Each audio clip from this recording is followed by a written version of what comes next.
अस्सलाम वालेकुम स्टूडेंट्स। आज हम केमिस्ट्री का सेकंड लेक्चर डिस्कस करने जा रहे हैं, चैप्टर लिक्विड्स। और आज हम डिस्कस करेंगे evaporation, boiling point and hydrogen bonding. First of all बच्चे इवेपोरेशन की बात करें, the spontaneous change of a liquid into its vapour is called evaporation and it continues eight all temperature. बच्चे liquid का वेपर्स में convert होना, इसे हम क्या बोलते हैं? इवेपोरेशन बोलते हैं। और ये जो इवेपोरेशन का फिनोमेना होता है ये ऑल टेम्परेचर पे कंटिन्यू रहता है, चाहे टेम्परेचर 10 डिग्री हो, 20 डिग्री हो, 30 डिग्री हो। इवेपोरेशन जो है वो थोड़ी बहुत होती रहेगी, लेकिन जब टेम्परेचर को इंक्रीज़ करेंगे तो इवेपोरेशन भी इंक्रीज़ होती जाएगी। अब बच्चे जो लिक्विड के मॉलिक्यूल होते हैं दे आर नॉट मोशनलेस, वो कॉन्स्टेंटली मूव करते रहते हैं, लेकिन उनकी जो मूवमेंट होती है वो गैसेस की निस्बत कम होती है, क्योंकि बच्चे लिक्विड्स के अंदर हमने कहा था स्पेसेस भी कम होती हैं, इनमें फोर्सेस भी स्ट्रांग होती हैं, तो जिसकी वजह से इनके अंदर मॉलिक्यूल की जो मूवमेंट होती है वो रिस्ट्रिक्टेड होती है, लेकिन फिर भी वो मूव करते हैं। और उन मालिक्यूल के जो एनर्जी होती है बच्चे वो भी इवनली इक्वली डिस्ट्रीब्यूट नहीं होती। कुछ मालिक्यूल की एनर्जी ज़्यादा होती है, कुछ मालिक्यूल की एनर्जी कम होती है। तो बच्चे जिनकी काइनेटिक एनर्जी कम होगी तो वो स्लोली मूव करेंगे, और जिनकी काइनेटिक एनर्जी ज़्यादा होगी वो फास्टली मूव करेंगे, उनकी जो मोशन होगी वो फास्ट होगी। अब ऐसा मालिक्यूल कि जिसकी स्पीड बहुत ज़्यादा हो, जिसकी काइनेटिक एनर्जी बहुत ज़्यादा हो, जब वो मालिक्यूल सरफेस के नज़दीक पहुँचेगा, अब उसकी एनर्जी इतनी ज़्यादा होगी कि वो अट्रैक्टिव फोर्सेस को डोमिनेट कर जाएगा। और जब वो अट्रैक्टिव फोर्सेस को डोमिनेट कर जाएगा तो बच्चे वो सरफेस, लिक्विड की सरफेस से क्या कर जाएगा? इवेपोरेट कर जाएगा। जस्ट होना क्या चाहिए कि उसकी इतनी एनर्जी होनी चाहिए कि वो उन अट्रैक्टिव फोर्सेस को डोमिनेट करे, तो वो लिक्विड से लीव कर जाएगा, और उस प्रोसेस को हम क्या बोलेंगे? इवेपोरेशन बोलेंगे। बच्चे नेक्स्ट बात करें, इवेपोरेशन कॉज कूलिंग। अब देखें, इवेपोरेशन के फिनोमेना में हमने कहा कि जो हाईली एनर्जेटिक जो मॉलिक्यूल्स होंगे वो लिक्विड की सरफेस से क्या कर जाएंगे? लीव कर जाएंगे। जब हाई एनर्जी वाले मॉलिक्यूल लीव कर जाएंगे तो रिमेनिंग लिक्विड का जो टेम्परेचर होगा बच्चे वो डिक्रीज़ हो जाएगा, क्योंकि अब रिमेनिंग वो बच्चे मॉलिक्यूल मौजूद है जिनकी एनर्जी कम है। तो अब इस लिक्विड की टेम्परेचर को कंपनसेट करने के लिए जो हीट होगी वो सराउंडिंग से लिक्विड मीडियम के अंदर मूव करेगी। जब हीट सराउंडिंग से लिक्विड मीडियम के अंदर मूव करेगी तो बच्चे सराउंडिंग का टेम्परेचर क्या हो जाएगा? कम हो जाएगा, और हम बोलेंगे इवेपोरेशन कॉज कूलिंग। जैसे हम अगर जब टेक बात करते हैं, नहाने के बाद जब पंखे के नीचे खड़े होते हैं तो बच्चे उस वक्त भी सेम यही फिनोमेना हो रहा होता है कि जो हाईली एनर्जेटिक जो वाटर के जो वेपर्स होते हैं वो हमारी बॉडी से इवेपोरेट करते रहते हैं, जिसकी वजह से हमें कूलिंग होती है। नेक्स्ट बच्चे सरफेस एरिया की बात करें तो सरफेस एरिया का इवेपोरेशन के साथ डायरेक्ट रिलेशन है। जितना ज़्यादा सरफेस एरिया होगा तो बच्चे इवेपोरेशन भी उतनी ज़्यादा होगी। क्यों? क्योंकि जितना ज़्यादा सरफेस एरिया होगा उतने ज़्यादा मॉलिक्यूल को अपॉर्चुनिटी मिलेगी कि वो लिक्विड की सरफेस को लीव कर दें। मीन जितना सरफेस एरिया ज़्यादा तो वहाँ से मॉलिक्यूल के इवेपोरेट होने के चांस भी ज़्यादा। इंटरमॉलिक्यूलर फोर्स की बात करें तो बच्चे इंटरमॉलिक्यूलर फोर्स का इवेपोरेशन के साथ इन्वर्स रिलेशन होता है, क्योंकि बच्चे किसी भी मॉलिक्यूल की जो स्केपिंग टेंडेंसी होती है, लिक्विड की सरफेस को लीव करने की जो उसकी टेंडेंसी होती है वो डिपेंड करती है इंटरमॉलिक्यूलर फोर्सेस पे या अट्रैक्टिव फोर्सेस पे। अब इस लिक्विड के अंदर इंटरमॉलिक्यूलर फोर्सेस बच्चे जितनी स्ट्रांग होंगी तो इवेपोरेशन उतनी कम होगी। हम वाटर और पेट्रोल को कंपेयर करें तो बच्चे वाटर जो होता है उसकी इवेपोरेशन कम होती है, पेट्रोल की इवेपोरेशन ज़्यादा होती है। रीज़न क्या है कि वाटर के अंदर स्ट्रॉन्ग हाइड्रोजन बॉन्डिंग है, तो इस वजह से वाटर की इवेपोरेशन कम।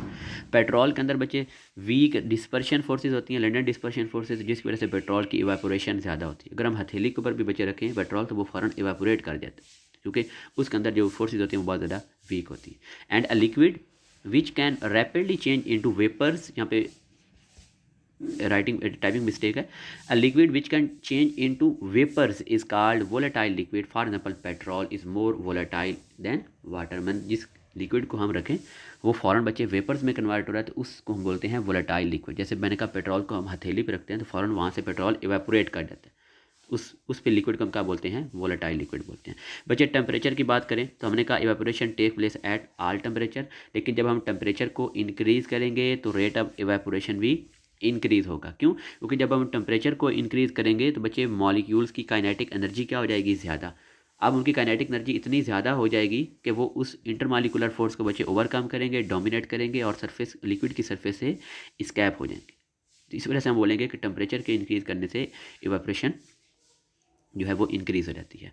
इस वजह से बच्चे cloth dry more readily in the summer, के जो कपड़े होते हैं वो गर्मियों के अंदर बच्चे जल्दी खुश्क हो जाते हैं। क्यों? क्योंकि गर्मियों के अंदर टेम्परेचर ज़्यादा होता है, तो इस वजह से वहाँ पे इवेपोरेशन भी उतनी ज़्यादा होती है। नेक्स्ट बच्चे हम बॉइलिंग पॉइंट की बात करें। बॉइलिंग पॉइंट हम किसे बोलते हैं? देखें, जब हम लिक्विड को हीट करते हैं तो बच्चे उसका जो वेपर प्रेशर है वो भी इंक्रीज़ होता है। हमने लास्ट टाइम वेपर प्रेशर को डिस्कस किया था, तो वहाँ पे भी हमने यही कहा था कि जब लिक्विड को हीट करते हैं तो उसका वेपर प्रेशर इंक्रीज़ होता जाता है। एक ऐसी स्टेज आती है कि जब उस लिक्विड का वेपर प्रेशर एक्सटर्नल प्रेशर के इक्वल हो जाता है, और जब vapour pressure external atmospheric pressure के इक्वल हो जाएगा तो बच्चे उस टेम्परेचर को हम क्या बोलेंगे, boiling point of the liquid. अब बच्चे इसकी रीज़न में वो कहते हैं कि वाटर जो लिक्विड के जो वेपर्स होते हैं, bubbles of the vapour which are formed in the interior of the liquid has greater internal pressure, कि जब लिक्विड को हीट करते हैं तो बच्चे वेपर्स के जो बबल बनते हैं उनका जो इंटरनल जो प्रेशर होता है वो बहुत ज़्यादा होता है। एटमॉस्फेरिक प्रेशर के निस्बत उन बबल्स का जो इंटरनल प्रेशर होता है वो ज़्यादा होता है। तो इसी वजह से जब वो बबल्स बच्चे सरफेस पर आते हैं तो सरफेस पर आकर क्या हो जाते हैं, वो बर्स्ट हो जाते हैं। एंड दस a constant steam of bubbles comes out at a boiling point. तो बॉइलिंग पॉइंट के ऊपर आपने अक्सर देखा भी होगा कि वो जो बबल्स बच्चे सरफेस पर आते हैं और वहाँ पर वो क्या उनकी क्या हो रही होती है, बर्स्टिंग। रीज़न क्या है, क्योंकि जैसे जैसे हम टेम्परेचर इंक्रीज़ करते जाएंगे, जब हम बॉइलिंग पॉइंट पहुँचेंगे तो बच्चे उन बबल्स का जो इंटरनल प्रेशर होगा वो एटमॉस्फेरिक प्रेशर से ज़्यादा होगा, तो जिस वजह से वो सरफेस पर आएंगे और वहाँ पर आकर बर्स्ट हो जाएंगे।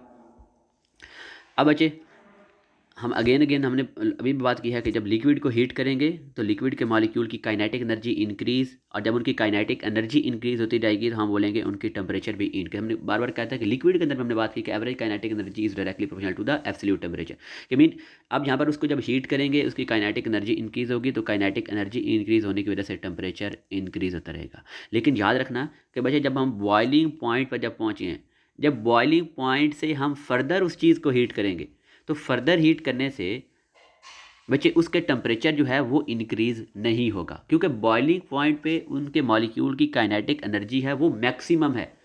बॉइलिंग पॉइंट से अबव उसको हीट करेंगे तो बच्चे जो है वो टेम्परेचर जो है उसका वो फर्दर इंक्रीज़ नहीं होगा, क्योंकि उस पॉइंट के ऊपर उनके मॉलिक्यूल की काइनेटिक एनर्जी वो जो है वो मैक्सिमम। लेकिन स्टार्ट में बात करें तो स्टार्ट में जैसे जैसे हम हीट करते जाएंगे तो उसका काइनेटिक एनर्जी भी इंक्रीज़ होती जाएगी, उसका टेम्परेचर भी इंक्रीज़ होता जाएगा। लेकिन बॉइलिंग पॉइंट भी स्टेज आने के बाद जब हम हीट करेंगे तो उसका टेम्परेचर फर्दर इंक्रीज़ नहीं होगा, बल्कि इस बॉइलिंग पॉइंट के बाद हम जो उसको हीट करते हैं बच्चे वही हीट तो यूज़ होती है किसके लिए, to break the intermolecular forces. वो इंटरमॉलिक्यूलर फोर्सेज को ब्रेक करने के लिए यूज़ होती है, और उस जिसकी वजह से जो लिक्विड होता है वो वेपर्स के अंदर कन्वर्ट हो जाता है। And the amount of heat, मतलब बॉइलिंग पॉइंट तक अगर हम जब मूव करते जाएंगे तो उस वक्त तक हीट देने से kinetic energy increase, temperature increase, और बॉइलिंग पॉइंट पर जब पहुँच जाएंगे तो उसके बाद फर्दर टेम्परेचर ने इंक्रीज़ नहीं होना, लेकिन वो जो एक्स्ट्रा जो हम अभी हीट दे रहे हैं वो हीट यूज़ हो रही है इंटरमॉलिक्यूलर फोर्सेज को ब्रेक करने के लिए, ताकि वो जो लिक्विड है वो वेपर में कन्वर्ट हो जाए। And the amount of heat required to vaporise 1 mole of a liquid at its boiling point is called its molar heat of vaporisation. और बच्चे molar heat of vaporisation of water कितनी होती है, 40.6 kilo joule per mole, and it is an endothermic process. अब बच्चे ये देखें table के अंदर डिफरेंट बच्चे कंपाउंड्स का अब यहाँ पे बच्चे बॉइलिंग पॉइंट दिया गया है, तो ये बॉइलिंग पॉइंट आपने कोशिश करनी है कि आपको याद होने चाहिए। इसमें आपने बस एक ही बात याद रखनी है कि जिनमें जितनी फोर्सेस स्ट्रॉन्ग होंगी, इंटरमॉलिक्यूलर फोर्सेस स्ट्रॉन्ग होंगी, तो उनका बॉइलिंग पॉइंट भी उतना ज़्यादा होगा। अब फिनोल और वाटर की बात करते हैं, हालांकि फिनोल में भी हाइड्रोजन बॉन्डिंग होती है लेकिन वो बहुत बहुत कम होती है, ठीक है। लेकिन जो वाटर है वो उसके अंदर स्ट्रॉन्ग हाइड्रोजन बॉन्डिंग होती है, तो वाटर का देखें यहाँ पर जो बच्चे जो इसका बॉइलिंग पॉइंट है वो ज़्यादा है, कितना है, 100 डिग्री है। मीन जिसके अंदर इंटरमॉलिक्यूलर फोर्सेस जितनी स्ट्रॉन्ग होंगी तो उनका बॉइलिंग पॉइंट उतना ज़्यादा होगा। देखिए एथेनॉल और वाटर को करते हैं तो एथेनॉल भी हाइड्रोजन बॉन्डिंग का फिनोमेना शो करती है, लेकिन एथेनॉल के अंदर हाइड्रोजन बॉन्डिंग वो वीक होती है, वाटर के अंदर स्ट्रॉन्ग होती है। तो इस तरह से एथेनॉल का बॉइलिंग पॉइंट कम है, वाटर का बॉइलिंग पॉइंट ज़्यादा है। तो बाकी बच्चे अपने देख लेने हैं। नेक्स्ट हम बात करें variation of vapour pressure of water, ethyl alcohol, ethylene glycol and diethyl ether with the temperature. बच्चे लास्ट टाइम हम इस वेपर प्रेशर को डिटेल से पढ़ चुके हैं। हमने कहा था कि जैसे जैसे टेम्परेचर को इंक्रीज़ करते जाएंगे तो उस लिक्विड का वेपर प्रेशर इंक्रीज़ होता जाएगा, और जब वो वेपर प्रेशर एक्सटर्नल प्रेशर के इक्वल हो जाएगा तो हम बोलेंगे ये उसका जो, और उस पॉइंट के ऊपर उसका जो टेम्परेचर होगा हम उसको बोलेंगे उसका बॉइलिंग पॉइंट। जैसे बच्चे इस एग्जांपल के अंदर देखें तो यहाँ पे अब हमने जो एक्सटर्नल प्रेशर जो सेट किया है वो है 760 मिलीमीटर ऑफ मर्करी, जो सी लेवल पर होता है। और बच्चे इस 760 मिलीमीटर ऑफ मरकरी बच्चे इसके ऊपर अब मतलब जब ये वेपर प्रेशर जब इस प्रेशर के इक्वल हो, सर ये टॉर्क अंदर 760 टॉर्क, और जब ये प्रेशर वेपर प्रेशर जब इस प्रेशर के इक्वल हो जाएगा तो उस टेम्परेचर को हम क्या बोलेंगे, उस लिक्विड का बॉइलिंग पॉइंट बोलेंगे। मीन जब वेपर प्रेशर एक्सटर्नल प्रेशर के इक्वल हो जाएगा तो उस स्टेज के ऊपर उसका जो टेम्परेचर होगा उस टेम्परेचर को हम क्या बोलेंगे, उसका बॉइलिंग पॉइंट बोलेंगे।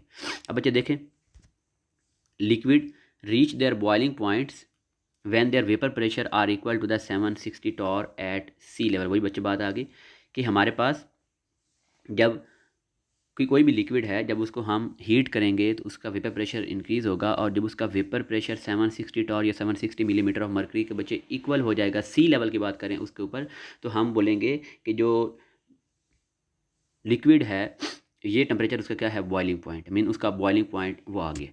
ठीक है, अब कर्व देखें तो बच्चे 0 डिग्री के ऊपर, अब 0 डिग्री के ऊपर अगर हम देखें इथाइल ईथर की, तो बच्चे उसकी कर्व यहाँ से स्टार्ट हो रही है, अल्कोहल की कर्व यहाँ से स्टार्ट हो रही है, और वाटर की कर्व तो और नीचे से स्टार्ट हो रही है।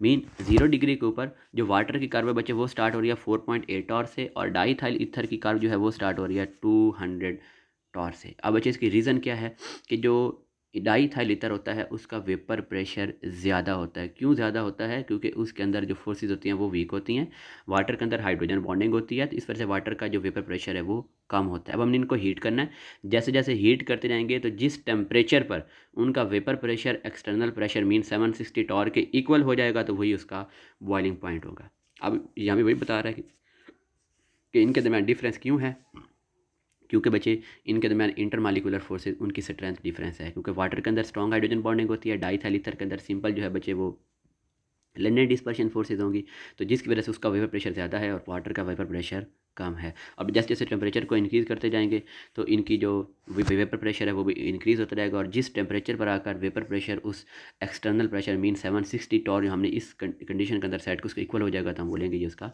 बॉइलिंग पॉइंट है। और बच्चे एक और बात भी हमने देखनी है कि जैसे जैसे हम उसके बॉइलिंग पॉइंट के क्लोज जाएंगे तो उनका जो वेपर प्रेशर है वो रैपिडली क्या कर रहा है, इंक्रीज़ कर रहा है। देखें जैसे जैसे हम जैसे जैसे अब ये कार बच्चे देखें ऐसे आ रही है, लेकिन जैसे जैसे हम उसके बॉइलिंग पॉइंट की तरफ जा रहे हैं तो जो उसका वेपर प्रेशर है वो क्या हो रहा है, वो रैपिडली क्या हो रहा है बच्चे, इंक्रीज़ हो रहा है। और इसके अकॉर्डिंग अब देखें डाईथाइल ईथर का वेपर कितना बच्चे टेम्परेचर है, बॉइलिंग पॉइंट उसका 34.6 डिग्री, अल्कोहल का कितना है बच्चे 78.3 डिग्री, वाटर का 100 डिग्री। तो मतलब देखें अब चूँकि ये किस पे डिपेंड कर रहा है, इंटरमालिकुलर फोर्स पे डिपेंड कर रहा है, क्योंकि वाटर के अंदर स्ट्रॉन्ग इंटरमालिकुलर फोर्स है तो वाटर का बॉइलिंग पॉइंट भी ज़्यादा। लेकिन जब वेपर प्रेशर की बात करूँगा तो जो वेपर प्रेशर है वो वाटर का सबसे कम होगा, क्योंकि वेपर प्रेशर जो है वो इंटरमालिकुलर फोर्सेज के इन्वर्सली प्रोपोर्शनल है। नेक्स्ट बचे बॉइलिंग पॉइंट और एक्सटर्नल प्रेशर की बात करें। देखें हमने बॉइलिंग पॉइंट में तो ये कहा कि जिस टेम्परेचर पर उनका वेपर प्रेशर एक्सटर्नल प्रेशर के इक्वल आ गया वो उनका बॉइलिंग पॉइंट है। तो मीन अगर हम एक्सटर्नल प्रेशर को चेंज कर देंगे तो उस लिक्विड का जो बचे जो बॉइलिंग पॉइंट है वो भी क्या हो जाएगा, चेंज हो जाएगा। अब इसका मतलब ये है कि हम एक्सटर्नल प्रेशर को चेंज करके किसी भी टेम्परेचर पर किसी भी लिक्विड को बॉयल कर सकते हैं। मीन अगर हम एक्सटर्नल प्रेशर को इंक्रीज़ करते जाएंगे तो लिक्विड को बॉयल करने के लिए हमें हीट भी उतनी ज़्यादा चाहिए। मीन उस अगर हम एक्सटर्नल प्रेशर को इंक्रीज़ करेंगे तो बच्चे उसका वेपर जो प्रेशर है वो इस एक्सटर्नल प्रेशर के इक्वल करने के लिए हमें हीट भी उतनी ज़्यादा रिक्वायर होगी। मीन उस फिर लिक्विड का बॉइलिंग पॉइंट भी उतना ज़्यादा होगा। इस तरह अगर हम एक्सटर्नल प्रेशर को डिक्रीज़ कर देते हैं तो एक्सटर्नल प्रेशर को डिक्रीज़ करने से अब उसका वेपर प्रेशर जो है वो उसके इक्वल करने के लिए हमें हीट भी कम चाहिए, तो मीन उसका बॉइलिंग पॉइंट क्या होगा, कम होगा। मीन एक्सटर्नल प्रेशर को इंक्रीज़ करेंगे boiling point increase, external pressure को कम करेंगे तो बच्चे बॉइलिंग पॉइंट क्या हो जाएगा, कम हो जाएगा। अब इसके एग्जांपल हम देखते हैं। अब वाटर जो है बच्चे अगर उसको एक्सटर्नल प्रेशर को हम 760 टॉर से इंक्रीज़ करके 1489 टॉर पर ले जाएँ तो देखिए उसका जो बॉइलिंग पॉइंट है वो 100 से 120 डिग्री पर चला गया।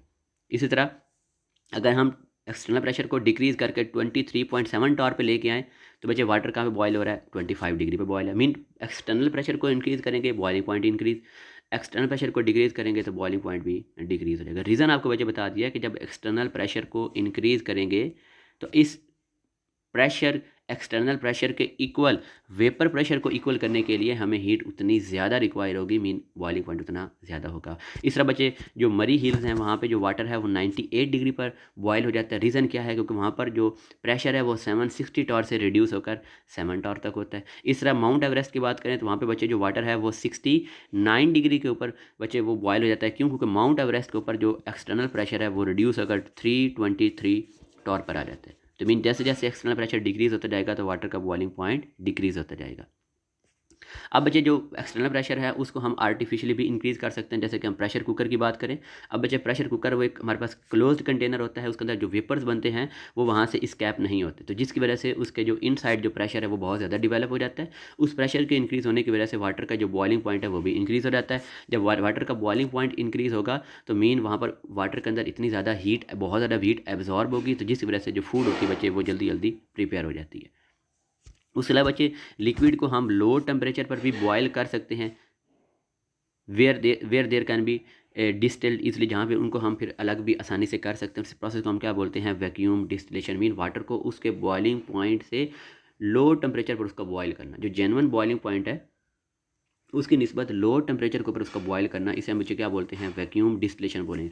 जस्ट इसके अंदर ट्रिक बच्चे क्या है, इसके अंदर मेन मेथड क्या है, वो एक्सटर्नल प्रेशर को डिक्रीज़ कर देंगे तो उसका बॉइलिंग पॉइंट भी क्या हो जाएगा, डिक्रीज़ हो जाएगा। अब इसके कुछ वैक्यूम डिस्टिलेशन के बच्चे कुछ एडवांटेजेस भी होते हैं। फर्स्ट बच्चे एडवांटेज ये है कि ये एक इकोनॉमिकल प्रोसेस है, क्योंकि देखें अगर उसका बच्चे जितना अगर उसका जेन्युइन बॉइलिंग पॉइंट तक हम जाते हैं तो हमें फ्यूल ज़्यादा चाहिए था, लेकिन अब चूँकि हम उसे लो टेम्परेचर के ऊपर बॉयल कर रहे हैं तो यहाँ पर जो फ्यूल रिक्वायरमेंट होगी वो भी कम होगी। उसके अलावा इस यहाँ पर डिस्टिलेशन के जो प्रोसेस है उसमें टाइम भी बहुत कम लगेगा, क्योंकि हम उसको जो है वो लो टेम्परेचर पर उसको बॉयल कर रहे हैं।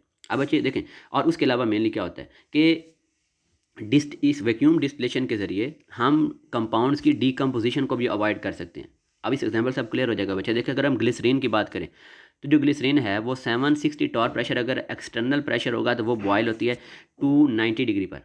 मीन अगर हमने ग्लिसरीन को एक्सटर्नल प्रेशर 760 टॉर मतलब अगर हम सेट करते हैं तो वो उसका जो बॉइलिंग पॉइंट होता है वो होता है 290 डिग्री।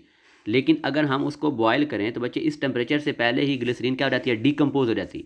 मीन हम 290 डिग्री पर ग्लिसरीन की डिस्टिलेशन नहीं करवा सकते, उसको सेपरेट नहीं कर सकते। तो अब हम फिनोमेना यूज़ करते हैं बच्चे वैक्यूम डिस्टिलेशन का। अब उसका जो एक्सटर्नल प्रेशर है वो 760 टॉर से रिड्यूस करके कितना यहाँ पर लेके आएंगे 50 टॉर पर। अब जब 50 टॉर पर एक्सटर्नल प्रेशर डिक्रीज होकर आ जाएगा तो उसका जो बॉइलिंग पॉइंट है वो भी 290 डिग्री से डिक्रीज होकर 210 डिग्री पर आ जाएगा, और इस 210 डिग्री पर हम उसकी डिस्टिलेशन आसानी से कर सकते हैं, क्योंकि इस टेम्परेचर के ऊपर उसकी डिकम्पोजिशन नहीं होगी, लेकिन 290 के ऊपर उसकी डिकम्पोजिशन हो जाएगी। नेक्स्ट बच्चे हम बात करते हैं हाइड्रोजन बॉन्डिंग की, जो हमारे पीएमसी के सिलेबस के अंदर इंक्लूड है।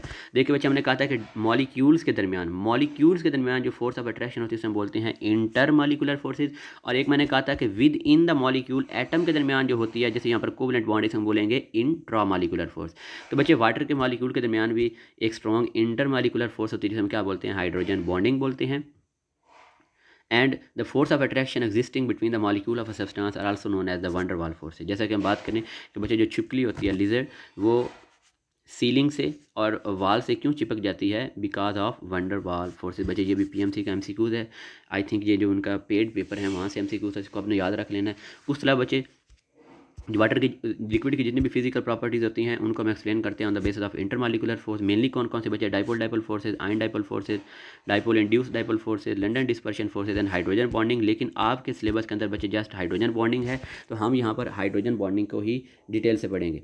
अब बच्चे देखें हाइड्रोजन बॉन्डिंग, अब इस के अंदर बच्चे 7 वर्ड क्या यूज़ हो रहा है, हाइड्रोजन। मीन इस बॉन्डिंग के अंदर, इस इंटरमॉलिक्यूलर फोर्स के अंदर हमारे पास क्या चीज़ इन्वॉल्व होगी बच्चे, वो जो है वो साथ में हाइड्रोजन ज़रूर इन्वॉल्व होगी। अब देखें इसको ना, हाइड्रोजन बॉन्डिंग को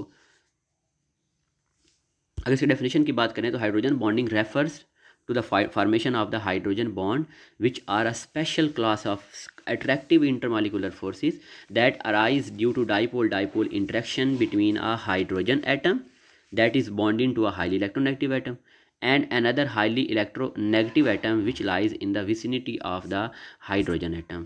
बच्चे देखें अब हम वाटर की बात करें तो बच्चे वाटर के अंदर पता है कि वाटर के अंदर ये जो कोवलेंट बॉन्ड होते हैं ये पोलर कोवलेंट बॉन्ड है। ऑक्सीजन की इलेक्ट्रोनेगेटिविटी ज़्यादा है तो पार्शियल नेगेटिव, हाइड्रोजन पर बच्चे पार्शियल पॉजिटिव।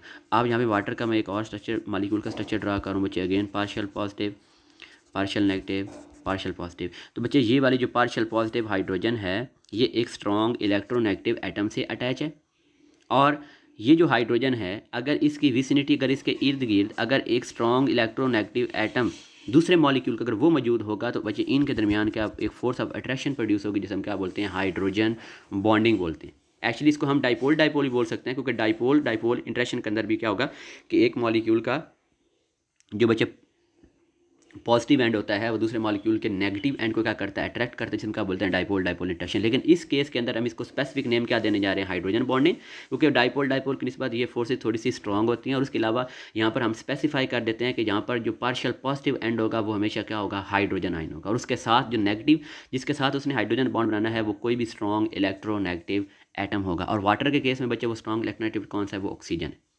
तो यहाँ पर इस ऑक्सीजन और हाइड्रोजन के दरमियान जो फोर्स ऑफ अट्रैक्शन होगी, हम क्या बोलते हैं बच्चे, हाइड्रोजन बॉन्डिंग बोलते हैं। और इसी हाइड्रोजन बॉन्डिंग की वजह से जो वाटर होता है बच्चे, इसका जो बॉइलिंग पॉइंट होता है वो भी ज़्यादा होता है। और उसके अलावा बच्चे देखें, अब जो ऑक्सीजन है, अब एक वाटर के पास, वाटर के एक मॉलिक्यूल के अंदर बच्चे 2 हाइड्रोजन अवेलेबल हैं और 1 ऑक्सीजन है। और इस बच्चे जो ऑक्सीजन है उसके पास 2 लोन पेयर भी होते हैं। तो इसी वजह से वाटर का जो एक मॉलिक्यूल होता है पर मॉलिक्यूल जो है वो 2 हाइड्रोजन बॉन्ड बना सकता है, 2 हाइड्रोजन बॉन्ड पर मॉलिक्यूल ऑफ वाटर के। वाटर का जो एक मॉलिक्यूल है वो 2 हाइड्रोजन बॉन्ड बना सकता है। इसको हम नेक्स्ट भी देखेंगे। अब अच्छा देखेंगे कंडीशन हाइड्रोजन बॉन्डिंग के लिए क्या है, कि फर्स्ट कंडीशन ये थी कि जो हाइड्रोजन एटम है वो एक स्ट्रॉन्ग इलेक्ट्रोनेगेटिव एटम के साथ अटैच होना चाहिए। तो वाटर के अंदर देखें ये हाइड्रोजन है, ये किसके साथ अटैच होता है, एक स्ट्रॉन्ग इलेक्ट्रोनेगेटिव एटम, और यहाँ पर वो कौन सा बच्चे, वो ऑक्सीजन है। अब चूंकि ऑक्सीजन की इलेक्ट्रोनेगेटिविटी ज़्यादा है तो इस वजह से वो इस शेयर्ड पेड ऑफ इलेक्ट्रॉन को अपनी तरफ अट्रैक्ट करेगी। तो ऑक्सीजन के ऊपर चार्ज पार्शियल नेगेटिव आ जाएगा और हाइड्रोजन के ऊपर चार्ज पार्शियल पॉजिटिव आ जाएगा। अब अगर हम यहाँ पर एक और वाटर का मॉलिक्यूल लेंगे, उसमें भी ऑक्सीजन पर पार्शियल नेगेटिव और हाइड्रोजन के ऊपर पार्शियल पॉजिटिव। ये वाटर का एक मॉलिक्यूल है, ये वाटर का दूसरा मॉलिक्यूल। तो अब वाटर के जो एक मॉलिक्यूल है उसकी पार्शियल पॉजिटिव चार्ज जो हाइड्रोजन है और दूसरे की पार्शियल नेगेटिव ऑक्सीजन, उनके दरमियान बचे जो फोर्स ऑफ अट्रैक्शन जो डेवलप होने जा रही है, जो बॉन्ड डेवलप होने जा रहा है, इसे हम क्या बोलते हैं, हाइड्रोजन बॉन्ड बोलते हैं।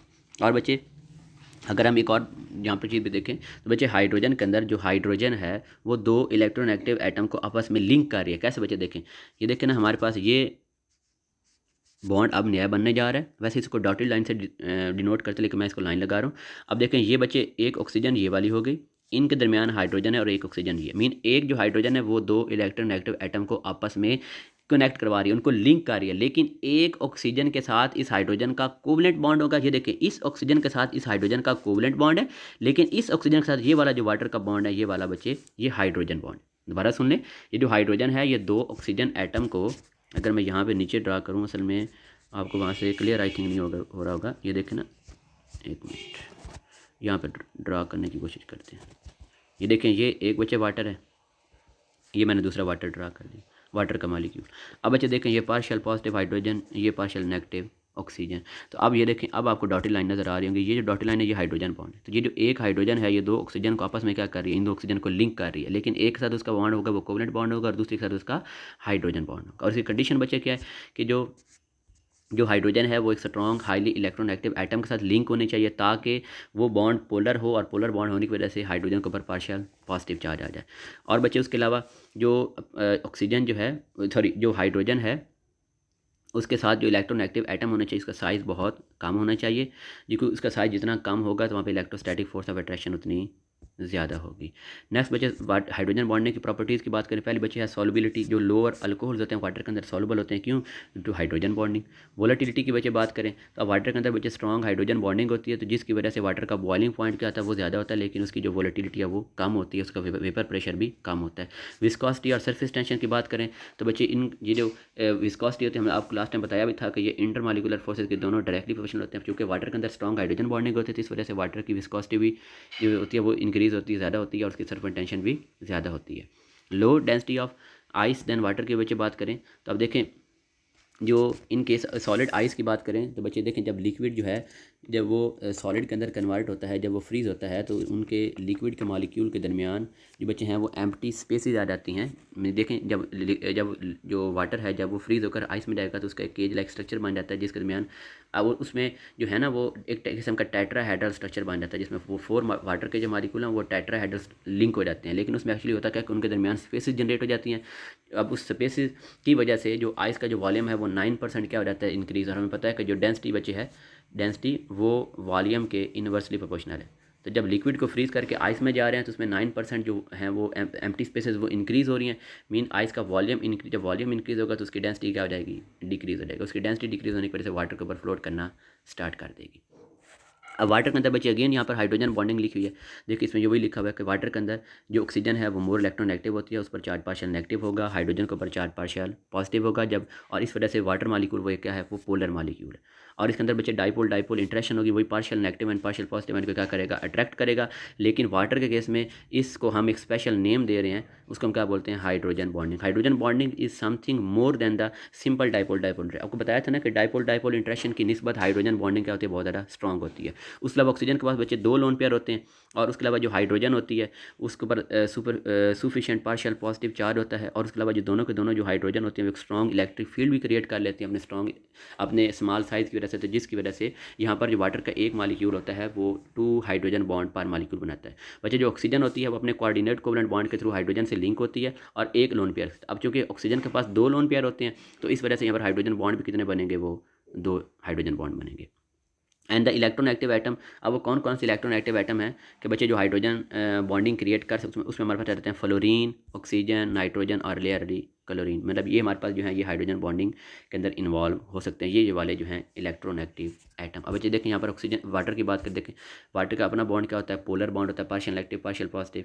और देखें ये पार्शियल पॉजिटिव हाइड्रोजन और पार्शियल नेगेटिव ऑक्सीजन, इनके दरमियान जो फोर्स है उसे क्या बोल रहे हैं, हाइड्रोजन बॉन्ड। तो देखें एक वाटर का ये जो एक वाटर का मालिक्यूल है ये बड़ा, ये देखें 2 हाइड्रोजन बॉन्ड बना रहा है। देखें ये एक वाटर का मालिक्यूल था, इधर भी हाइड्रोजन बॉन्ड बना रहा है और इधर भी बना रहा है। क्यों? क्योंकि ऑक्सीजन के पास लोन पेयर कितने होते हैं, 2 होते हैं, और एक वाटर के पास हाइड्रोजन भी 2 होती हैं। इस तरह हाइड्रोजन फ्लोराइड की बात करें तो बच्चे ये जो हाइड्रोफ्लोरिक एसिड होता है इसके अंदर भी हाइड्रोजन बॉन्डिंग होती है, ये वीक एसिड होता है इसी वजह से, क्योंकि जो एक हाइड्रोजन होती है वह 2 फ्लोरीन के दरमियान इंट्रैप हो जाती है हाइड्रोजन बॉन्डिंग वजह से, वो इसलिए उसको डोनेट नहीं कर सकता। तो HF क्या होता है, वीक एसिड होता है। इस तरह अमोनिया की बात करेंगे तो बच्चे अमोनिया के पास जस्ट 1 लोन पेयर होता है, इस वजह से जो अमोनिया होती है उसका जो पर मालिक्यूल होता है वो जस्ट एक ही हाइड्रोजन बॉन्ड बना सकता है। और लास्ट में हम अल्कोहल्स और बच्चे कार्बोक्सिलिक एसिड की बात करें, देखें अल्कोहल्स के अंदर भी वो भी हाइड्रोजन बॉन्डिंग का फिनोमेना शो करते हैं, और जो कार्बोक्सिलिक एसिड हमने कहा था वो डाइमर की फॉर्म में होते हैं, ये भी हाइड्रोजन बॉन्डिंग का फिनोमेना शो करते हैं। अगेन बच्चे वही partial negative oxygen partial positive hydrogen, इसको हम ऑलरेडी ऑर्गेनिक पोर्शन के अंदर डिटेल से पढ़ चुके हैं। ओके स्टूडेंट्स, अल्लाह हाफिज़।